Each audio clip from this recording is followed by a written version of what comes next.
FIFA বিশ্বকাপের শ্বাসরুদ্ধকর সময় কিন্তু চলে এসেছে। রাউন্ড অফ 32 থেকে রাউন্ড অফ 16 এর লড়াই চলছে। প্রত্যেকটি ঘন্টায় জন্ম হচ্ছে নতুন রূপকথার, হৃদয় ভঙের গল্প তো আছে। আর সে সব কিছু নিয়ে আমাদের বিটিভির এই বিশ্বকাপ আয়োজন ফিফা আওয়ারে আপনাদের সবাইকে স্বাগত জানাচ্ছি। আমি ফয়সাল তিতুমির এবং আজকেও আমাদের সঙ্গে আছেন যথারীতি দুজন গেস্ট, বাংলাদেশ জাতীয় ফুটবল দলের সাবেক অধিনায়ক ইমতিয়াজ সুলতান জনি। জনি ভাই, স্বাগত জানাচ্ছি আপনাকে। ধন্যবাদ। এবং আমাদের সঙ্গে আছেন সিনিয়র সাংবাদিক এবং analyst S M Suman. Suman ভাই, আপনাকেও স্বাগত। আমি আসলে একটু জনি ভাইয়ের কাছে যাব, কারণ জনি ভাইয়ের আজকে মনটা অনেক খারাপ। তার ফেভারিট দল বিশ্বকাপ থেকে বিদায় নিয়েছে, জার্মানি, রাইট? নিশ্চয়ই ভাবতে পারেননি জনি ভাই যে এরকম একটা রেজাল্ট হবে, এত তাড়াতাড়ি এরকম রেজাল্ট হবে এটা আসলে এক্সপেক্ট করিনি। যদিও জানি যে Germany are not up to mark ওই লেভেলের এখন দল না, তারপরেও আচ্ছা, আমরা এই ম্যাচ নিয়ে তো কথা বলবোই, তবে আমরা শুরুতে একটু ব্রাজিল ম্যাচে নজর দিব। তার আগে সুমন ভাই একটু জেনে নিই, আপনার দল কি আছে এখনো বিশ্বকাপে? অবশ্যই আছে, আর্জেন্টিনা, রাইট। সো ব্রাজিল তাহলে মানে অটোমেটিক্যালি আপনার অপোনেন্ট টিমই হয়ে যাওয়ার কথা। ব্রাজিল এবং জাপান ম্যাচটা দিয়ে যদি শুরু করি, খুবই টেনশন গিয়েছে ব্রাজিল ফ্যানদের জন্য নিশ্চিতভাবেই। আপনার আসলে এই ম্যাচ নিয়ে কি এক্সপেকটেশন ছিল যে ব্রাজিল হেরে যেতে পারে জাপানের কাছে? না, আমি আর্জেন্টিনা সাপোর্ট করলো। আমি কখনোই চাই না যে ব্রাজিল এত তাড়াতাড়ি ওয়ার্ল্ড কাপ থেকে আউট হোক, কারণ তারা থাকলে সেমিফাইনালে কিন্তু আর্জেন্টিনার জন্য সুবিধা এবং একটা ভালো ম্যাচ দেখতে পারবে। সম্ভবত 90 সালের পরে যদি হয় এবার সেমিফাইনাল আর্জেন্টিনা হবে। 90 এর পর বিশ্বকাপে এই দুই দল প্রথম মুখোমুখি হতে হবে আর কি।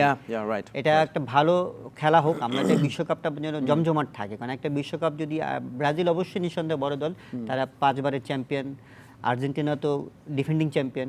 তাদের যে প্রতিদ্বন্দ্বিতাটা সবসময় দেখি এবং ফ্যান্সদের যুদ্ধ তো আপনি নিজেও দেখেন, আমরাও দেখি। আচ্ছা, ব্রাজিলের ফার্স্ট হাফের কথা বলেন। জাপানের সঙ্গে আমরা দেখছিলাম ফার্স্ট হাফে ব্রাজিল পিছিয়ে পড়েছিল, খেলাতেও ঠিক ওরকম ছন্দ ছিল না ব্রাজিলের, স্ট্রাগল করছিল জাপানের এগেনস্টে, জাপানের ডিফেন্সের এগেনস্টে স্পেশালি।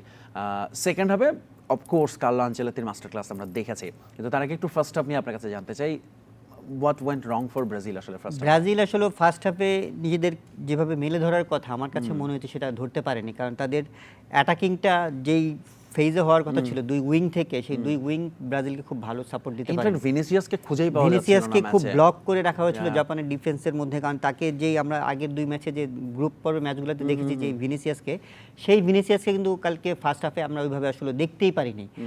যখন ব্রাজিল এই ভিনিসিয়াসের উপর নির্ভর করে তো আসলে তাদের আক্রমণটা, সেই কারণে ব্রাজিলকে খুব ছন্দময় ব্রাজিল মনে হয়নি, একটা কোথাও যেন গ্যাপ মনে হচ্ছে। ব্রাজিলকে ঠিক ব্রাজিলের মতো চেনা ছন্দে ছিল না ব্রাজিল।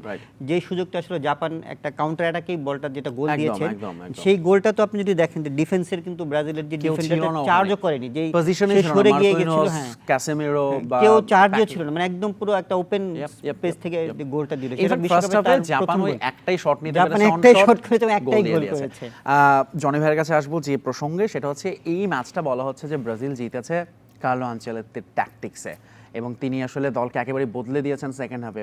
কয়েকটা বিষয় উঠে আসছে, একটা হচ্ছে ক্যাসেমিরোকে ফার্স্ট হাফে তার ইয়েলো কার্ড এবং ব্লান্ডারের পরও তাকে কন্টিনিউ করানো, এবং এরপরে মনে করুন যে ব্রাজিল যে একটু স্ট্র্যাটেজিও চেঞ্জ আসলো। আমরা দেখছিলাম ফার্স্ট হাফে তারা ছোটো ছোটো পাসে খেলছিল, সেকেন্ড হাফে আমরা দেখলাম ব্রাজিলকে মোর অ্যাটাকিং লং বল দিয়ে ঢুকে যেতে।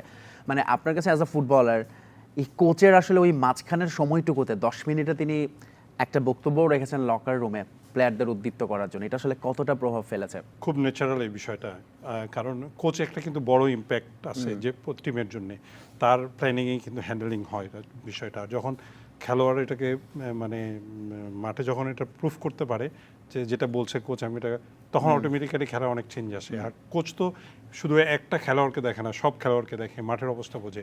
এটা একটা বিষয় এই জন্য যে কোচ ইম্পর্টেন্ট, খুব একটা ভালো কোচ থাকা টিমের জন্য দরকার। সেটা আবার এটা প্রুফ করলো, নাহলে এই জায়গাতে ফিরে আসা আপনার 90 মিনিটসের গিয়ে গোলে জিতে আসা, এটা একটা ইজি বিষয় ছিল না, রাইট? এবং আপনার কি মনে হচ্ছিল যে ক্যাসেমিরোকে আসলে উঠিয়ে নেবে সেকেন্ড হাফের শুরুতে, যেটা ফার্স্ট ম্যাচে আমরা দেখেছিলাম ক্যাসেমিরোর উপর তিনি আসলে কন্টিনিউ করাননি, কিন্তু গত ম্যাচে কিন্তু ক্যাসেমিরো তাকে গোল এনে দিয়েছেন এবং তাকে রেখে দিয়েছেন, এবং এই জন্য তার বেশি প্রশংসা হচ্ছে আনচেলত্তির। গোল করাটাতে একটা অ্যাডভান্টেজ হয়েছে ক্যাসেমিরোর জন্য, যে সেই টিমের জন্য। আর খেলা হোল ম্যাচে কিন্তু ক্যাসেমিরো খেলেছে অনেক, মানে সে অনেক লোড নিয়েছে নিজে। বেসিক্যালি তো সে এত অ্যাটাকিংয়ে খেলে না, কিছুটা মিডফিল্ডার খেলে, ডিফেন্সিভ মিডফিল্ডার হিসাবে খেলে, কিন্তু এই জায়গায় তাকে দিয়ে প্রুফ করেছে যে সে অ্যাটাকিং, একেবারে হোল্ডিং মিডফিল্ডার হিসেবেও সে খেলেছে, উপরে উঠেছে যখন প্রয়োজন হয়েছে। একটা জিনিস বলেন, যখন প্রথমার্ধে গোল খেয়ে গেল ব্রাজিল জাপানের কাছে 29 মিনিটে, কি মনে হচ্ছিল এই গোলের পর যে ব্রাজিল উইল কাম ব্যাক? আমি প্রথম থেকে বলছি না ব্রাজিল জিতবে, আমার কালকে প্রেডিকশন ছিল যে ব্রাজিল জিতবে, কিন্তু আমি জাপানের খেলা দেখে কিন্তু রিয়েলি এটা তারা যে এই টিম নিয়ে এভাবে ফাইট করছে, তারা যে ইমপ্রুভ করছে এটা বোঝা যায়। একটা বিষয় কিন্তু খেয়াল করবেন, আমাদের আমরা এই ল্যাতিন আমেরিকা বা ইউরোপ আর এশিয়ার ফিটনেসটা কিন্তু একটা বড় বিষয়। আমাদের মানে ফুটবল এই জায়গাটা কিন্তু অনেক এশিয়া অনেক পিছিয়ে আছে। ব্রাজিলের স্ট্র্যাটেজি নিয়ে কথা বলছে, সেকেন্ড হাফে ব্রাজিল দুর্দান্ত ফুটবল খেলেছে, but at the same time বোধহয় জাপানের স্ট্র্যাটেজি নিয়েও কথা হওয়া দরকার। জাপানের যেরকম আসলে ডিফেন্সিভ যেটা মনে ব্লকে হচ্ছে, চলে গেল, সেটাই তাদের জন্য মানে হিতে বিপরীত হয়েছে কিনা। এটা আমার কাছে মনে হয় যে জাপান হয়তো তারা চিন্তা করেছে যে ব্রাজিলের সাথে 1 গোলে এগিয়ে আছে, সেক্ষেত্রে তারা হয়তো ভেবেছিল যে ডিফেন্সিভ মোডে যেত, কাউন্টার অ্যাটাক নির্ভর খেলবে, কিন্তু আসলে ব্রাজিলের এই টিমের এগেনস্টে বা এখনকার যে ফুটবল হয়, যে ফাস্ট ফুটবল, ব্রাজিলও কিন্তু তাদের স্ট্র্যাটেজি চেঞ্জ করে ফেলেছে। সেকেন্ড হাফে একটু আগে যেটা জনি ভাই আপনারা বলছিলেন যে ব্রাজিল কিন্তু দুর্দান্ত কামব্যাক করেছে, যে ক্যাসিমিরো থেকে শুরু করে, এবং একটা চেঞ্জ যখন এনরিকে মাঠে নামানো হলো, তখন কিন্তু ব্রাজিলের আক্রমণটাই বেড়ে গেল। পুরো অ্যাটাকিং এত আক্রমণ আসলে ব্রাজিল গত গ্রুপ পর্বের ম্যাচগুলোতে এরকম ভাবে খেলেনি। আমি এটা মনে করি যে আসলে ওই স্ট্র্যাটেজিটাই ব্রাজিলকে এগিয়ে দিয়েছে, এবং তারা গোলও পেয়ে গেছে আর্লি খুব দ্রুত সেকেন্ড হাফের, এবং শেষ মুহূর্তে যে গোলটা ইনজুরি টাইমে, সেটাও তাদের কনফিডেন্স থাকার কারণে তারা ম্যাচ শেষ পর্যন্ত তারা হোপ ছিল যে তারা 90 মিনিটের খেলাতেই তারা ম্যাচটা বের করে নেবে। রাইট। জাপানের আগেও এই রাউন্ড অফ 16 উঠেছে নকআউট পর্বে, কিন্তু তারা কখনোই ফার্স্ট ম্যাচের বেশি দূর যেতে পারেনি। এবার তারা ম্যাচ শেষে আমি দেখছিলাম যে কোচ বলছিলেন যে তারা এখন মনে করছেন যে তারা আরও বেটার রেজাল্ট করেছেন, বিশ্ব চ্যাম্পিয়ন দলগুলোর সঙ্গে পার্থক্য কমে আসছে। সো আপনি কি মনে করেন যে সামনে আসলে এশিয়ান দলগুলো আরো বেটার পারফর্ম করবে, আরো সামনের দিকে যাওয়ার সুযোগ এটা তৈরি হচ্ছে? তাদের, আমি আপনার সাথে এখানে একমত যে এশিয়ান দলগুলো কিন্তু দিনে ভালো করছে। তারা ওয়ার্ল্ড কাপ মঞ্চে বিশেষ করে জাপান আর দক্ষিণ কোরিয়া কিন্তু নিয়মিতই খেলছে। 86 এর পর থেকে দক্ষিণ কোরিয়া নিয়মিত, জাপানও 98 এর পর থেকে একদম। এবার খুবই আনফরচুনেট ইরান যেতে পারলো এবার না। ইরান নকআউট পর্বে যাওয়ার কথা ছিল।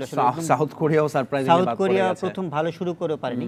এশিয়ার দলগুলো নিয়ে আসলে আমরা এখন দেখি যেভাবে যে মধ্যপ্রাচ্যের সাথে বা এশিয়ার যে অন্য দলগুলো, তারা যে ফুটবলটা খেলছে, তাদের ফুটবলে কিন্তু এই লিগগুলো কিন্তু অনেক কম্পিটিটিভ হয়ে গেছে। হ্যাঁ, এবং তাদের টপ ফুটবলারও এখন ইউরোপিয়ান লিগে খেলছে, এবং জাপানের অনেকগুলো ফুটবল ইংলিশ প্রিমিয়ার লিগ খেলে, বরাবরই খেলে থাকে জাপান কোরিয়ার ফুটবলার। এটাই কিন্তু তাদেরকে অনেক মানসিকভাবে তাদেরকে এগিয়ে রাখে, যে বিশ্বমঞ্চে ভালো খেলার যে সাপোর্টটা সেটা তারা কিন্তু নিয়ে নিচ্ছে। কার্লো আনচেলত্তির প্রসঙ্গে আসি, একেবারে কাম এক্সপ্রেশনে বোঝা যায় না যে তিনি আসলে অনেক সেলিব্রেট খুশি হয়েছেন নাকি রাগ করে আছেন, কিন্তু তার নিশ্চয়ই ক্রেডিটটা দিতে হবে যে প্লেয়ারদের ওইভাবে মোটিভেট করতে পারা, যে এই অবস্থা থেকেও আসলে ম্যাচে ফেরা সম্ভব। হ্যাঁ, অবশ্যই কোচের, আমি আগেও বললাম যে কোচের একটা কন্ট্রিবিউশন তো থাকেই এখানে। কোচ হোল টিমটাকে কিন্তু কোচই ম্যানেজ করে এবং ম্যাচটা খেলা দেখছে ওদের, সুতরাং প্লেয়ারকে কখন কি করতে হবে এটা কিন্তু কোচ ওই টাইম মাফিক তাদেরকে ইনসিস্ট করতে থাকে যে যাতে সেই জিনিসটা তার রেজাল্টটা সে পায়। শেষ গোলটা যে হয়েছে, এক্সেলেন্ট গোল, এটা কিন্তু আমরা কেউ এক্সপেক্ট করিনি যে ওই জায়গা থেকে তখন ওই মুহূর্তে গোলটা হয়ে যাবে। ম্যাচের অ্যানালাইসিস দেখলেও কিন্তু আপনার অনেক দিক দিয়ে জাপান এগিয়ে রয়েছে, তারপরে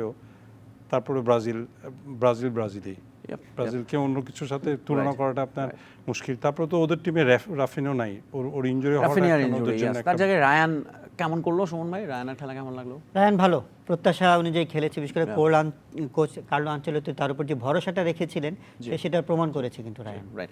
আমরা বলছিলাম যে ব্রাজিল জাপান ম্যাচে পার্থক্য করে দিচ্ছে শেষ মুহূর্তের গোল। শেষ মুহূর্তে কিন্তু গত রাতে আরও গোল হয়েছে, গোল বাতিলও হয়েছে, দুই বিশ্ব চ্যাম্পিয়ন টুর্নামেন্ট থেকে ঝরে গিয়েছে। আমরা সেসব নিয়ে কথা বলবো, কিন্তু একটা বিরতির সময় হয়েছে বিটিভির ফিফা আওয়ার্ডে। আমাদের সাথেই থাকবেন, একটু পরে ফিরছি।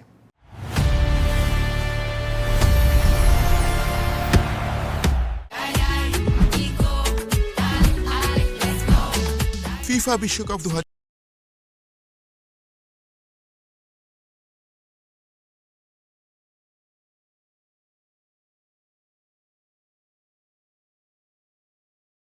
কানাডা ও মেক্সিকোতে। এই আসরে মোট 48টি দল অংশ নিচ্ছে।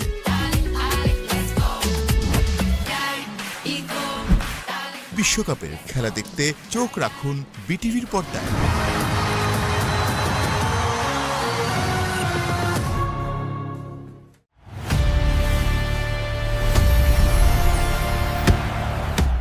দেখছেন ফিফা আওয়ার, স্বাগত জানাচ্ছি আরও একবার। আপনাদের সাথে আছি আমি ফয়সাল তিতুমির, এবং আমার সঙ্গে তো দুজন গেস্ট আছেনই, সাবেক ফুটবলার ইমতিয়াজ সুলতান জনি এবং এস এম সুমন, সাংবাদিক ও অ্যানালিস্ট। দুজনকে আরও একবার স্বাগত জানাচ্ছি।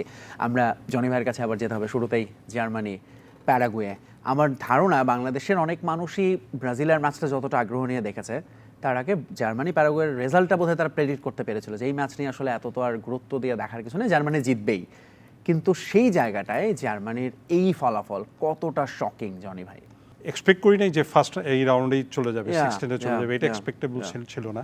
বাট প্যারাগুয়েকে ইয়ে দিতে মানে Credit দিতে কংগ্রেচুলেট হবে, করতে of হয়, course. ক্রেডিট দিতে হয়। এটা তারা যে ম্যাচ খেলেছে এতক্ষণ ম্যাচ খেলে ধরে রেখে তারপরে তারা ফিরে আসা ম্যাচে আপনার ট্রাইব্রেকারে উইন করা, এটা এটা এটা মানে চারটিখানি কথা না। এখানে আপনার যেটা জার্মানির জন্য সমস্যা আমার কাছে মনে হচ্ছে যে জার্মানির মানে এই মুহূর্তে অনেক ইয়াং প্লেয়ার জার্মানিতে হয়েছে আর কি, টিমের সাথে আছে। তারা এই এখনো মানে পরিণত হয়ে এই ওঠেনি। লেভেলের মানে ওয়ার্ল্ড কাপে চ্যাম্পিয়ন হওয়ার লেভেলের মতন হয়ে ওঠেনি Right, তারা right. এখনো। এই ম্যাচের সবচেয়ে ইম্পর্টেন্ট হচ্ছে নির্ধারিত সময়ের খেলা তো এক গোলে শেষ হয়, এরপর অতিরিক্ত সময়ে জার্মানি একটা গোল পেয়ে বসে, সেলিব্রেটও শুরু করে দেয় সুমন ভাই। কিন্তু রেফারি ভিএআরে সেই গোলটা বাতিল করে দিয়েছেন। অবভিয়াসলি এটা নিয়ে এখন তুমুল আলোচনা চলছে, আপনার কাছেও জানতে চাইবো সেই প্রসঙ্গে। গোলরক্ষককে আমরা দেখেছি একটা টাচ হয়েছে সেখানে জার্মান ডিফেন্ডারের সঙ্গে, গোলরক্ষক পড়ে যান কিন্তু তিনি উঠেও দাঁড়ান, বাট এটা কি গোল বাতিল করার মতো ছিল? এখন হয়েছে কি বিষয়টা যে এবার ভিএআর আসলে আমরা দেখি যে খুব শক্তিশালী এবার বিশ্বকাপে, গত বিশ্বকাপ থেকে এটা খুব ভালো সাপোর্ট হচ্ছে। এটা নিয়ে তর্ক বিতর্ক থাকবে যে আমি যদি বলি গোল, হয়তো জনি ভাই বলবে গোল, না আমি বলবো গোল, কিন্তু এরকম এটা হবেই আসলে, বিষয়গুলি তর্ক শেষ নেই। কিন্তু ফাইনালি যখন ভিএআর একটা সিদ্ধান্ত দিয়েছে, কারণ ওখানে অনেকটা একটা রেফারিং প্যানেল আছে এবং মূল রেফারি যিনি তিনিও কিন্তু মাঠে দেখেছেন এবং এটা তারা অ্যানালাইসিস করেই গোলটাকে বাতিল করেছেন। সেক্ষেত্রে আসলে এখন প্রযুক্তির বাইরে যাওয়া ছাড়া আমাদের উপায় নেই। আমরা এবার বেশি অনেকগুলো গোল দেখেছেন যে আপনি নিজেও গত পরশু আর্জেন্টিনা খেলা দিন দেখেছেন যে একটা গোল, দুইটা গোল আর্জেন্টিনার অফসাইডে, হয়তো একটু এদিক সেদিক হয়েছে। এবার বিশ্বকাপে অনেকগুলো গোলই বড় বড় টিমগুলোর, স্পেশালি ইরানের যদি শেষটা আমরা ইরানের আসলে এটা মানে অপ্রত্যাশিত ছিল বিষয়গুলো পুরোটা। টনি ভাই, প্রথমত হচ্ছে যে আপনি নিজে যখন ফুটবল খেলেছেন, অবভিয়াসলি ভিএআর এর তখন তো চিন্তাও ছিল না, এখন এসে প্রযুক্তির এই যে ব্যবহারটা দেখেন, এটা নিয়ে দু ধরনের ডিবেট আছে। কেউ মনে করে যে এটা আসলে ফুটবলের সৌন্দর্য নষ্ট করে দিচ্ছে, কেউ মনে করেন যে না, এটা ফুটবলটাকে আরো নিখুঁত করে তুলেছে। আপনার পারসেপশনটা কি? আমার কাছে মনে হচ্ছে যে আগানো নিখুঁত করে ফেলেছে এটা। Okay. এটা পজিটিভ সাইড আছে একটা দিকে, যে আপনি ধরেন এই যে টাইমিংগুলি, মানে ভিআর এর বিষয়ের সাথে সাথে ওরা টাইমিংগুলি দেখছে, আবার ম্যাক্সিমাম কিন্তু কারেক্টই হচ্ছে ভিআর ডিসিশনটা কারেক্ট হয়। ওরা দেওয়ার পর অনেক সময় রেফারি দিচ্ছে না ডিসিশন, পরে দেখা যাচ্ছে ভিআর এর পাওয়ার পরে গোল হয়ে গেছে, আচ্ছা রেফারি হয়তো গোলের চিন্তা করে দিয়ে দিয়েছে বাসি, তারপরে আবার ডিসিশন সে চেঞ্জ করছে। এটা আরো মানে ফুটবলের জন্য ভালো, ফুটবল কিন্তু অনেক স্পিরিট পারবে এটাতে, মানে আপনি সময় নষ্ট একদম কমে গেছে। কিন্তু তবে আজকে কিন্তু জার্মানরা তাদের হারের পেছনে এই ভিএআরটাকে দুষছেন বেশ ভালোভাবেই। অ্যালান শিরারের কথা বলেছেন, সাবেক রেফারি ইয়র্গেন ক্লপ, সাবেক কোচ, জার্মান বিশ্লেষক, তিনিও বলছেন যে ভিআরের এই সিদ্ধান্তটা সঠিক হয়নি। একটু আপনার কাছে শুনতে চাই ওই মোমেন্টটা নিয়ে যদি বলেন, এটা কি আসলে রেফারি ফাউল দিয়ে ডিসঅ্যালাউ করার মতো ঘটনা ঘটেছিল কিনা? এটা ঠিক আমার মনে হয় কিছুটা যে মানে গোলকিপারের অ্যাডভান্টেজ পেয়েছে এই জায়গায় ডিসিশনটা, যে গোলকিপারের যে একটা অ্যাডভান্টেজ আছে কিন্তু তখন আর এনিনার মধ্যে সে যদি গিয়ে কোনো খেলোয়াড়ের সাথে মানে টাসেলটা হয়, যে কমন টাসেল হয়ে গেল, সেটা অনেক সময় বাসি কিন্তু গোলকিপারের পক্ষে যায়। এই ধরনের একটা কিছু হয়েছে, বাট আনফেয়ার বলা যাবে না, কারণ এটা খেলার মধ্যে এরকম হতেই পারে একটা ডিসিশনে। রাইট, আমরা একটু খেলার এই বিতর্কিত অধ্যায়টা বাদ দিয়ে আরেকটু সামনে আগে টাই ব্রেকারে যাই, এবং সেখানে নায়ক বনে গেছেন প্যারাগুয়ের গোলকিপার। নিশ্চয়ই দেখেছেন টাই ব্রেকারে, 6 ফিট 6 ইঞ্চি উচ্চতার কিপার, এবং উনি যা খেলেছেন মানে টাই ব্রেকারে তো শট ফিরিয়েছেন এবং ম্যাচেও কিন্তু দুটো শট থেকে দিয়েছেন, দুটো শট ফিরিয়েছেন এবং গোটা ম্যাচে 6 থেকে 7টা ভালো সেভ করেছেন। নিশ্চিত যেগুলো হয়তো গোল হয়ে যেতে পারত, জার্মানির রেজাল্টটা চেঞ্জ হয়ে যেত। আমরা যেটা এখন জার্মানির হতাশার গল্প বলছি, সেখানে হয়তো ভিন্ন চিত্রটা দেখতে পারতাম। আসলে আমার কাছে মনে হয় যে পুরো এই ম্যাচের গোলকিপারটাই পুরো ম্যাচটাই চেঞ্জ করে দিয়েছে, আর্লান্ডো হিল। রাইট, আমরা কিন্তু আপনার দলের সঙ্গে যখন খেলা হবে কেপ ভার্দের, সেই দলেরও কিন্তু একটা গোলকিপার আছেন এই বিশ্বকাপের সবচেয়ে আলোচিত ভজিনহা, সবচেয়ে বয়স্ক গোলকিপার বিশ্বকাপের। রাইট, এই ওয়ার্ল্ড কাপে বেশ কিছু আমরা ভালো গোলকিপিং দেখেছি। ইনফ্যাক্ট কিউরাসাওয়ের গোলকিপার একটা ম্যাচে দারুণ সেভ করেছেন। আমরা ভজিনহার কথা বলছি, এই ম্যাচে নায়ক বলে গেলেন প্যারাগুয়ের গোলকিপার। কিন্তু টাই ব্রেকারে জার্মানির কাছ থেকে শটের ক্ষেত্রে জার্মানি কিন্তু এবার প্রথম বিশ্বকাপে তারা টাই ব্রেকারে হারলো, যে বিশ্বকাপে তারা প্রথমবারের মতো টাই ব্রেকারে হেরেছে। হ্যাঁ, এর আগে কোনো knockout-এর বিশ্বকাপে প্রথম তারা ম্যাচেই। নকআউটে টাই ব্রেকারে Right, হারেনি এবং right, this is first time Germany tie ব্রেকারে তাদের মানে শতভাগ সাফল্যের রেকর্ড ছিল। আপনি এইগুলো বলছেন আর জনি ভাইয়ের মন আরো খারাপ হয়ে যাচ্ছে। তারপরে একটু জানতে চাইবো জনি ভাই, জার্মানির এই শুটিং অ্যাবিলিটি নিয়ে জার্মানি মনে হতো যে তারা নাম্বার 1, তাদের এমনকি ধরেন মাইকেল বালাক বা শোয়ানস্টাইগারদের সময়ে। কিন্তু এখন যদি আপনি জার্মানির এই শুটগুলো দেখেন, 5টা যারা টাইব্রেকার নিয়েছেন, দুজনকে তো গোলকিপার ঠেকিয়ে দিয়েছেন, একজন অনেক বাইরে দিয়ে মেরেছেন। হতাশ করেছে নিশ্চয়ই, আপনাকে একটু বলবেন। ট্রাইব্রেকারের মোশনটা হচ্ছে হলো যে কোনো খেলোয়াড়ের জন্য এটা একটা তার পেশেন্সের ব্যাপার থাকে ওই সময়। পেশেন্সটা যখনই হারিয়ে ফেলে তখনই যে কোনো ধরনের অ্যাক্সিডেন্ট হতে পারে। আর এটা বলা যাবে না, একটা মুহূর্তে একটা সেকেন্ডের কারণে, একটা ছোট্ট মিস্টেকের মানে ইনডিসিশনের কারণে হয়ে যায়।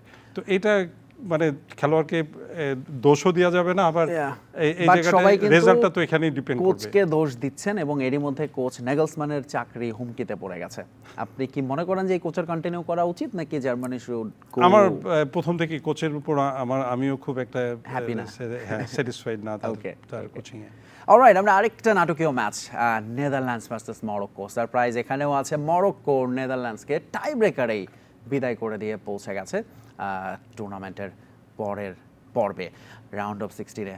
সারপ্রাইজ হয়েছেন কিনা, নাকি এটা মরক্কোর কাছ থেকে প্রত্যাশিতই ছিল? আসলে একটু সারপ্রাইজ, এবার নেদারল্যান্ডসকে নিয়ে অনেক স্বপ্ন ছিল মানুষের, অনেক ফুটবল এক্সপার্টদেরও তারা ধরে নিয়েছিল নেদারল্যান্ডস অ্যাটলিস্ট টপ 4-এ খেলবে। জোয়াকিম ক্লেমেন্ট তো বলেছিলেন যে তিনি নেদারল্যান্ডস এবারে চ্যাম্পিয়ন হয়ে যাবে এরকম বলেছিলেন, কিন্তু নেদারল্যান্ডস কিন্তু আনফরচুনেটলি গত দুটো, এইটা এবং আগের ওয়ার্ল্ড কাপ, দুটো ওয়ার্ল্ড কাপে কিন্তু একটা টাই ব্রেকারে হেরে বাদ গেছে। টাই ব্রেকারে কপাল ওদের আর্জেন্টিনার খুবই সাথে খারাপ। গত 22-এ এবং এবার হলো মরক্কোর সাথে।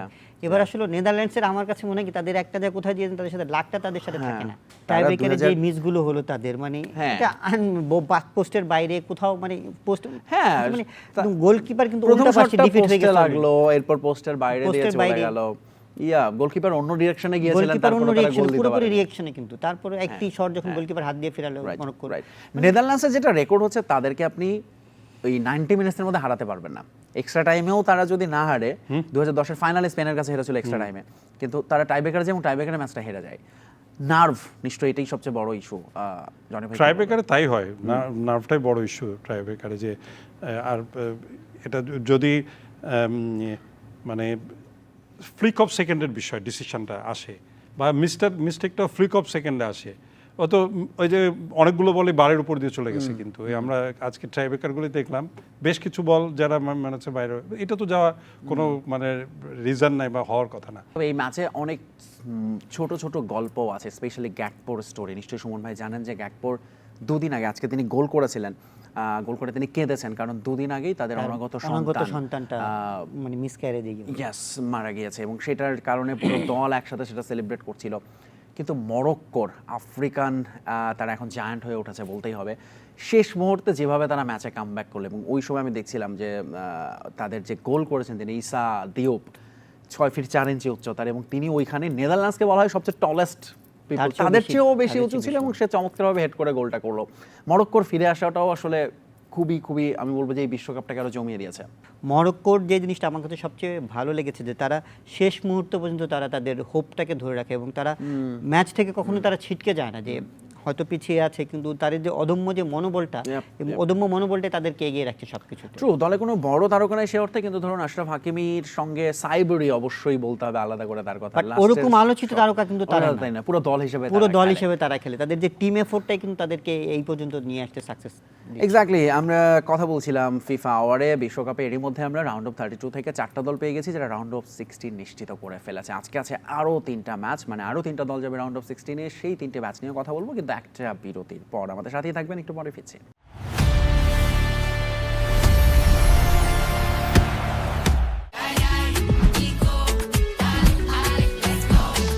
ফিফা বিশ্বকাপ 2000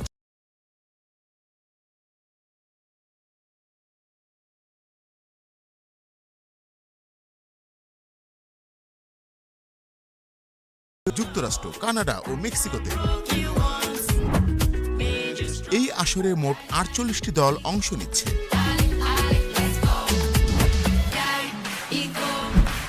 বিশ্বকাপের খেলা দেখতে চোখ রাখুন বিটিভির পর্দায়।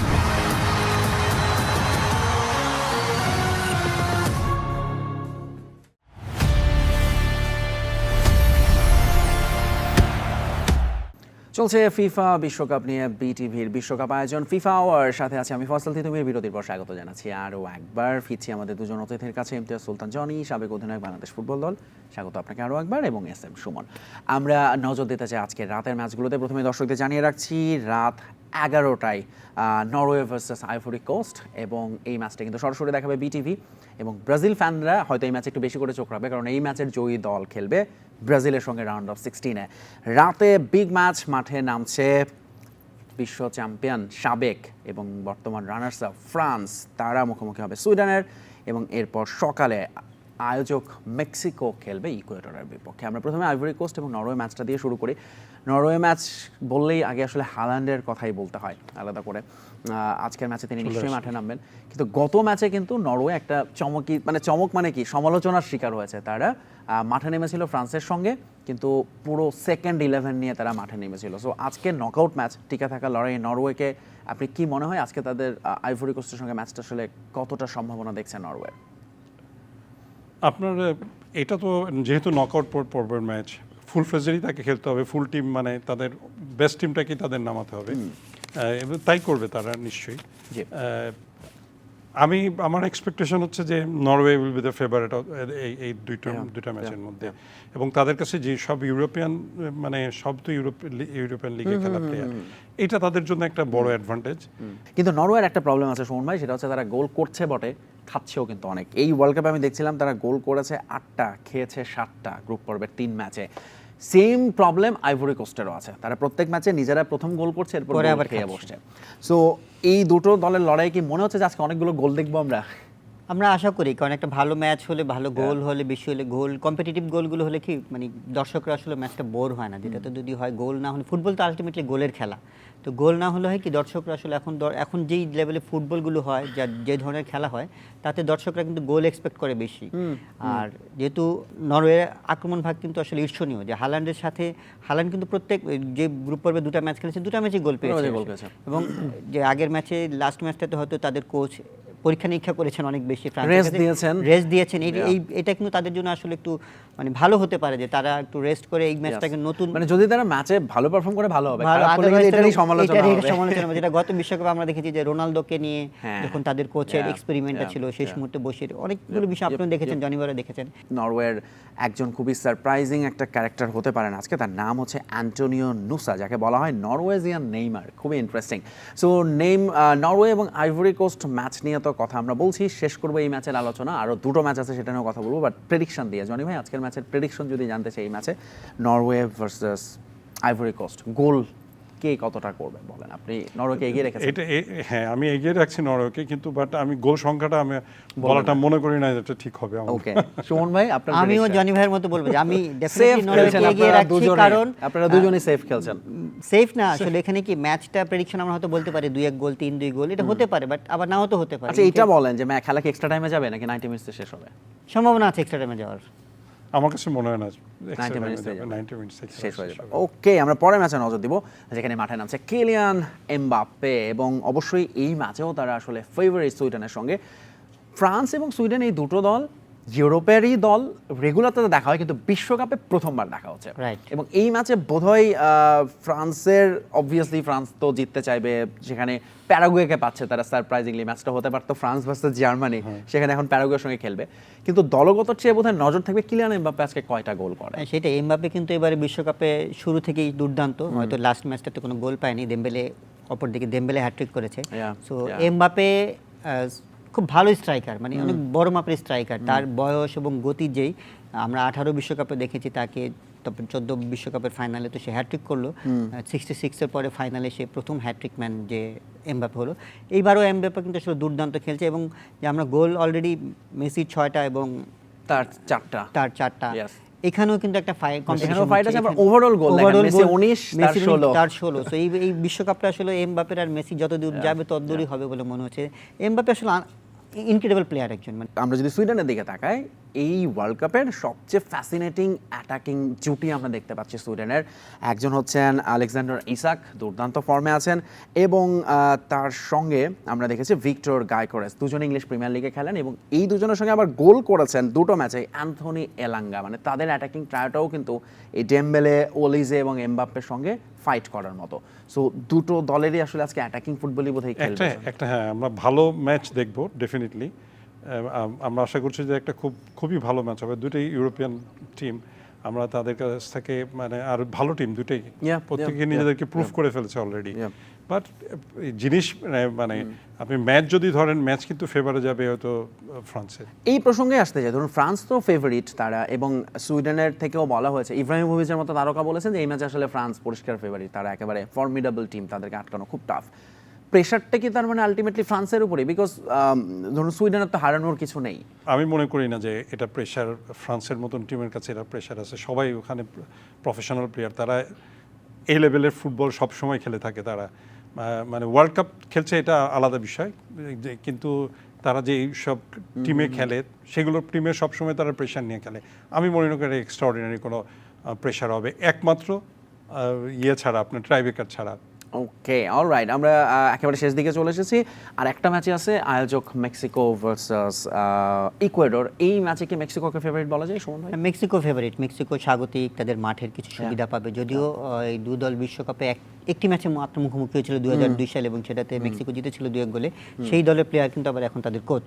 ওকে, সো মেক্সিকোকে আমি এগিয়ে রাখছি এই ম্যাচে। ইকুয়েডর নিয়ে শুধু একটা কথাই বলবো, ইকুয়েডরের কোচ দেখেছেন কিনা জনি ভাই, সেবাস্টিয়ান বেকাচেচে, আর্জেন্টাইন কোচ। গত ম্যাচে যখন ইকুয়েডর গোল করলো, ওই কোচের যে বড় চুল, এবার যেভাবে দৌড়ে গেলেন, ইকুয়েডর লাস্ট ম্যাচে জার্মানিকে হারিয়েছে, খুবই চমক দিয়েছে। সো তাদেরকেও আসলে তো পিছিয়ে রাখার সুযোগ নেই। No way. আপনার এখন মানে 16 রাউন্ডে যেহেতু তারা চলে এসছে, ছোট করে দেখার কোনো উপায় নেই। কোচ খুব মানে জলি, আমার কাছে মনে হচ্ছে খুব অ্যাক্টিভ, এবং সে অনেক জলি মানুষ। অসংখ্য ধন্যবাদ ইমতিয়াজ সুলতান জনি এতক্ষণ আমাদের সঙ্গে যোগ দেওয়ার জন্য, এবং এছাড়া আমাদের সঙ্গে ছিলেন এস এম সুমন। ধন্যবাদ আপনাকে, অসংখ্য ধন্যবাদ। দর্শক, আজকেও কিন্তু যেরকম বললাম, দারুণ শ্বাসরুদ্ধকর কিছু ম্যাচ আছে অপেক্ষায়, এবং সবগুলো ম্যাচই কিন্তু সরাসরি দেখবেন বিটিভিতে। এছাড়া আমাদের সঙ্গে ফিফা আওয়ার তো থাকছেই বিশ্বকাপের ম্যাচগুলোর আগের এবং পরের বিশ্লেষণ নিয়ে। আজকের মতো শেষ করছি আমি ফয়সাল তিতুমির, দেখা হচ্ছে